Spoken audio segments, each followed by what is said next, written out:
नमस्कार साथियों। छठे चरण की प्रक्रिया समाप्त हुए 1 साल से ज़्यादा का समय हो गया और 7वें चरण की बहाली की प्रक्रिया के बारे में जब भी सरकार से पूछा जाता है तो हमारे माननीय मुख्यमंत्री हो, चाहे उप मुख्यमंत्री हो, चाहे शिक्षा मंत्री हो, उनके द्वारा स्पष्ट जानकारी, विश्वसनीय जानकारी नहीं दी जाती है, जिससे कि छात्र यह मान के चले कि हाँ, उनकी बहाली की प्रक्रिया है इस महीने से स्टार्ट होगी।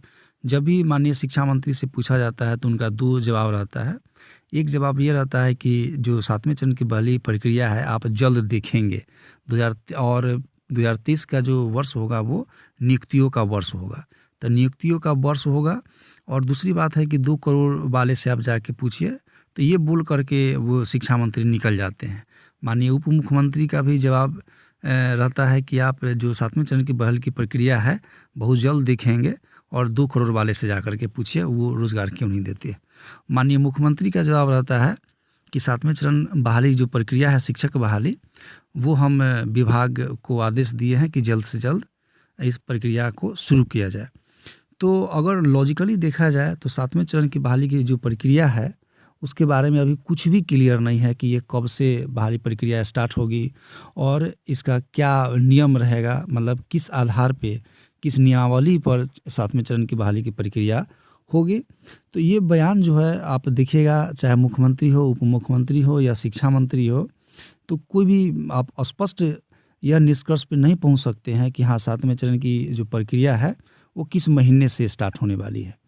और अगर आप प्रक्रिया छठे चरण की प्रक्रिया अगर आप देखेंगे तो यह देखेंगे कि एक प्रक्रिया शुरू होने और ज्वाइन होते होते जो का समय जो होता है वो काफ़ी लंबा होता है। छठे चरण का रिकॉर्ड देखेंगे तो सितंबर अक्टूबर से फॉर्म भराया था, फिर अगले साल के यानी कि 2022 के फरवरी में 25 फरवरी को ज्वाइनिंग लेटर दिया गया था टीचर को फाइनली।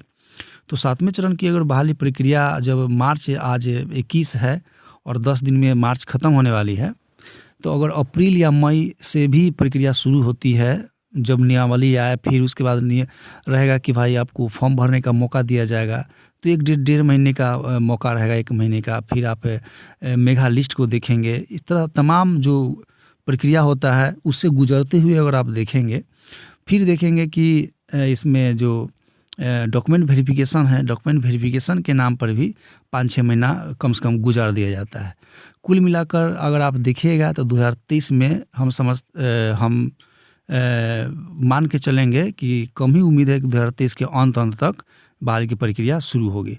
अब रही बात कि सरकार बीच में ऐसा बोली है कि सबसे पहले +2 और हाई स्कूल की ही बहाली प्रक्रिया स्टार्ट की जाएगी।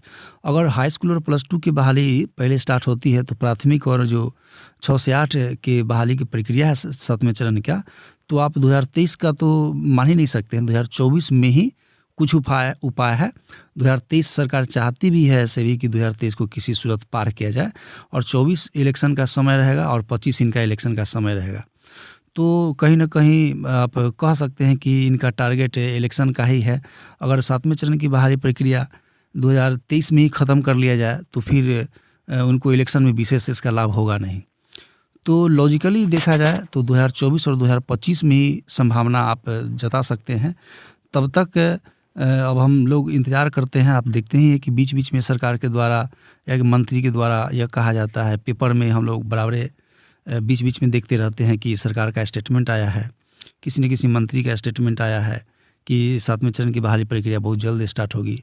सब हम लोग जो है वो बड़ी आस के साथ सरकार के